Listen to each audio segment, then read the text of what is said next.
नमस्कार, मैं डॉक्टर श्रद्धा तिवारी, सह आचार्य राजनीति विज्ञान, राजकीय मीरा कन्या महाविद्यालय उदयपुर। बच्चों, आज हम सेकंड यूनिट का फर्स्ट टॉपिक राजा राम मोहन राय प्रारंभ करेंगे। इससे पहले मैंने आपको फर्स्ट यूनिट के मनु, कौटिल्य और शुक्र तीनों के विचारों से अवगत कराया था। राजा राम मोहन राय का सबसे पहले हम जीवन परिचय करेंगे। राजा राम मोहन राय का जन्म 22 मई 1772 को बंगाल प्रांत के हुगली जिले के राधानगर गांव में हुआ था। उनके पिता का नाम राममोहन रमाकांत राय और माता का नाम तारिणी देवी था। राय के पितामह दादाजी कृष्णचंद बनर्जी बंगाल के नवाब के यहाँ उच्च राजकीय पद पर आसीन थे। नवाब ने उनकी सेवाओं से प्रभावित होकर उन्हें राय की उपाधि से सम्मानित किया था। इसी कारण उनका संक्षिप्त पारिवारिक नाम राय हो गया। बाद में धीरे धीरे राय का नाम जातिगत रूप से बनर्जी हो गया। राजा का परिवार धर्मनिष्ठ और ईश्वर भक्तता और अपनी सुसभ्यता के लिए जाना जाता था। माता पिता मूर्ति पूजा के घोर उपासक और परंपरावादी थे। राजा बचपन से ही क्रांतिकारी विचारों के धनी थे।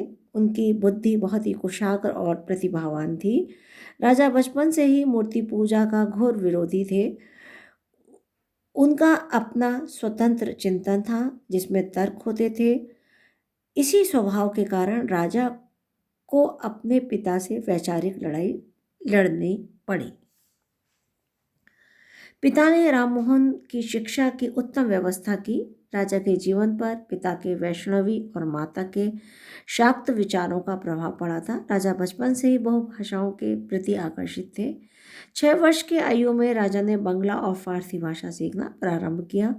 13 वर्ष की आयु में उन्होंने बंगला, फारसी, अरबी, हिंदी भाषा का अच्छा खासा ज्ञान प्राप्त कर लिया और एक अल्प आयु वाले बच्चे के लिए ये बहुत बड़ा अचीवमेंट था बच्चों कि उन्हें 4 भाषाएं एक साथ आती थी, बंगला, फारसी, अरबी और हिंदी। 15 वर्ष की आयु में राय ने संस्कृत भाषा का भी ज्ञान प्राप्त कर लिया था। 42 वर्ष की आयु में उन्होंने अंग्रेजी, 49 की आयु में ग्रीक और 60 वर्ष की आयु में उन्होंने फ्रेंच और लैटिन भाषा अच्छी तरह सीख ली थी। उपरोक्त में से 6 भाषाओं में उन्हें सहजता और दक्षता के साथ अपने विचारों को अभिव्यक्त करने की क्षमता भी थी और ये बहुत बड़ा अचीवमेंट माना जाता है। संस्कृत भाषा और अरबी में अपनी विशिष्टता और पांडित्य के कारण उन्हें मौलवी की उपाधि भी दी गई थी। राममोहन राय को राजा की उपाधि दिल्ली के मुगल सम्राट शाहजहां द्वितीय या अकबर द्वितीय द्वारा उस समय प्रदान की गई जब उन्होंने ब्रिटिश सरकार के समक्ष अपना मुद्दा प्रस्तुत करने हेतु भेजा। पिता से वैचारिक संघर्ष के कारण राजा ने घर छोड़ देना ही उचित समझा। 1803 में अपने पिता की मृत्यु के बाद राजा मुर्शिदाबाद चले गए। 4 में उन्हें ईस्ट इंडिया कंपनी के अधीन रंगपुर में एक साधारण से लिपिक का कार्य मिल गया। अपनी प्रतिभा और सेवा निष्ठा के कारण उन्हें रंगपुर की कलेक्ट्री में दीवान रिश्तेदार के पद पर नियुक्त किया गया। लेकिन राय का मन सरकारी सेवा में नहीं लगा और उन्होंने 1814 में सरकारी नौकरी से त्यागपत्र दे दिया। धार्मिक उत्थान, सत्य की साधना और लक्ष्यों की प्राप्ति हेतु राय ने कलकत्ता में रहना शुरू करा। धर्म और दर्शन पर वैचारिक गोष्ठियों के लक्ष्य से राय ने 1815 में आत्मीय सभा की स्थापना की। कलकत्ता में राय का संपर्क Wilson Macaulay, sir William Jones, sir Hyde East और एडम जैसे विद्वानों से हुआ। 1815 में राय ने ब्रह्मसूत्र का बंगला में अनुवाद किया और 1816 में केन तथा ईशो उपनिषद का बंगला तथा अंग्रेजी में अनुवाद किया। 1818 में राय ने कई संस्कृत ग्रंथों की व्याख्याएं प्रकाशित की। कलकत्ता में ही राय का संपर्क एक ईश्वरवादी संप्रदाय की ईसाई मिशनरियों से हुआ और 1820 और 21 में राय ने ईसाई धर्म की भी अनेक पुस्तकों की व्याख्या की और विवादों में बने रहे। 1818 में राय ने सती प्रथा की समाप्ति हेतु एक महान आंदोलन का नेतृत्व किया। राय के प्रभावशाली प्रयास और सार्थक नेतृत्व के परिणाम स्वरूप तत्कालीन governor general Lord William Bentinck ने विलियम 17 के अधीन सती प्रथा को अवैध घोषित किया। इस समाज सुधार की दृष्टि से 1829 के वर्ष को भारतीय सामाजिक इतिहास में एक महत्वपूर्ण क्रांतिकारी वर्ष माना जाता है। निश्चित रूप से निस्संदेह राय ने हिंदू महिलाओं को सती होने की अमानवीय व अतार्किक प्रथा से मुक्त करने हेतु धर्म युद्ध की शुरुआत करके अमर कीर्ति प्राप्त की। 1827 में रॉय ने ब्रिटिश भारतीय एकेश्वरवादी संघ की स्थापना की। रॉय ने संवाद कौमुदी नामक पत्र का बंगला भाषा में और मिरात उल अखबार नामक पत्र का फारसी भाषा में प्रकाशन किया। दोनों ही पत्रों में राजनीतिक, ऐतिहासिक, वैज्ञानिक और साहित्यिक विषयों पर बहुआयामी लेखों का प्रकाशन होता था। राय को पुरातनपंथी ब्राह्मणवादियों के षड्यंत्रों से भय था कि कहीं वे सती प्रथा विरोधी अधिनियम रद्द न कर दें।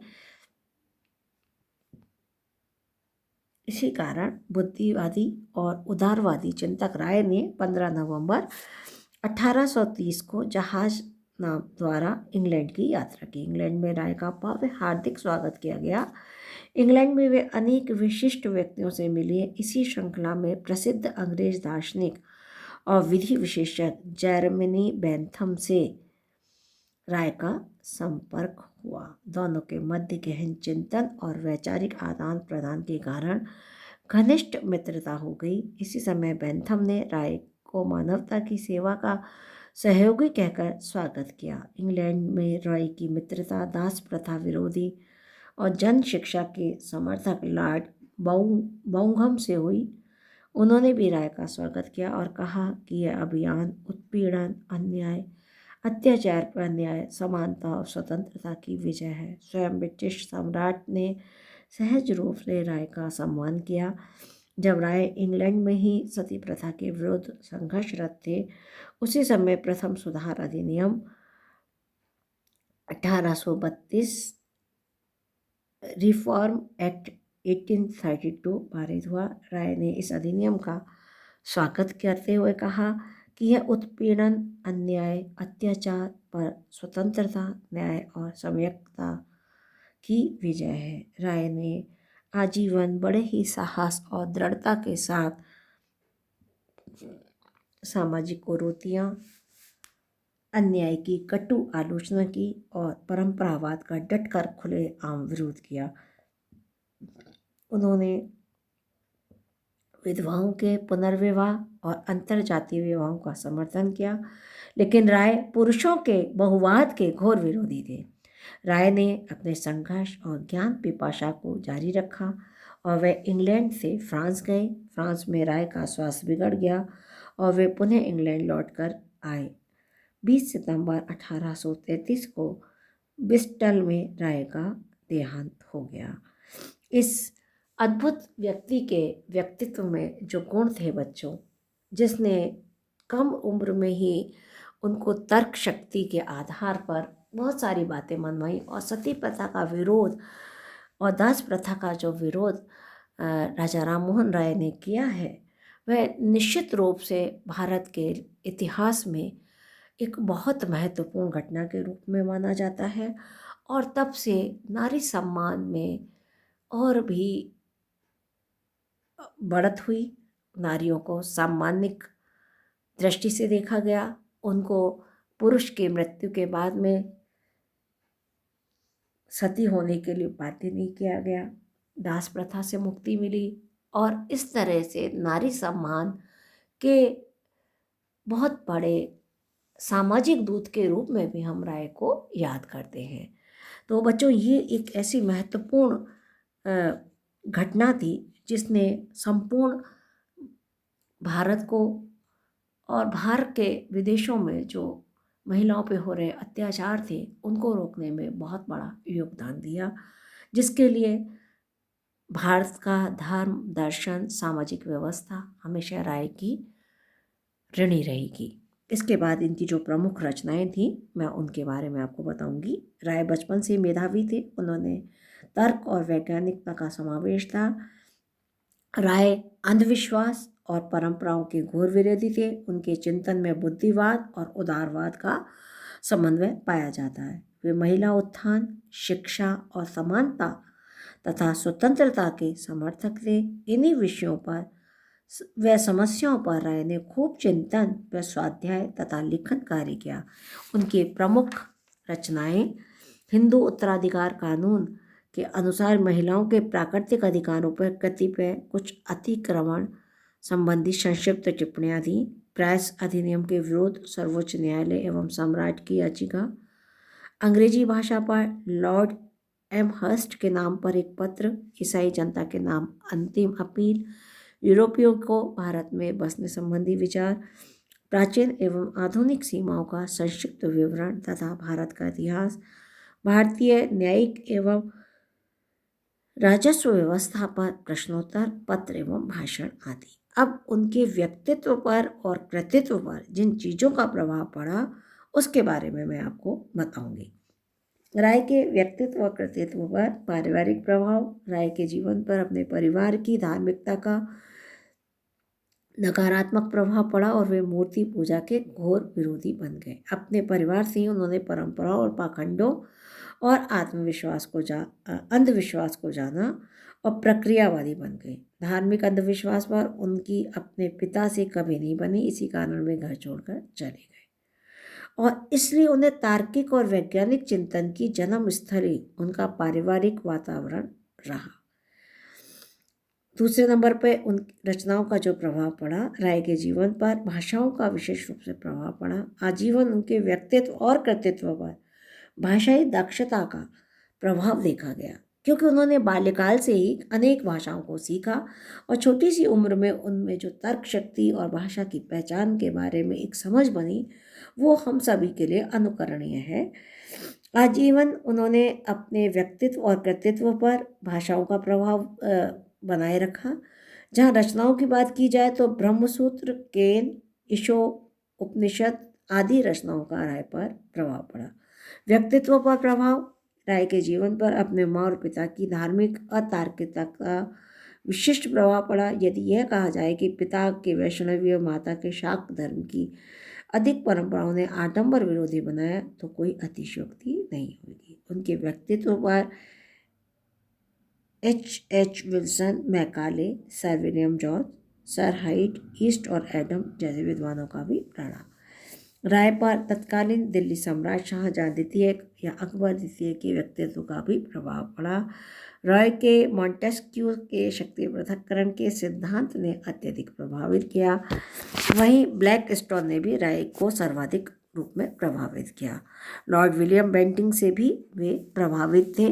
अतः हम यह कह सकते हैं कि परंपरा विरोधी नीति, समाज सुधार, महिला उत्थान, बुद्धिमत्ता, तार्किकता और उदारवाद, ये सभी विचार प्रत्यक्ष और परोक्ष रूप से सभी व्यक्तित्व कृतित्व के वैचारिक प्रभावों का ही परिणाम था, जिसने राय के व्यक्तित्व में अद्वितीय योगदान दिया।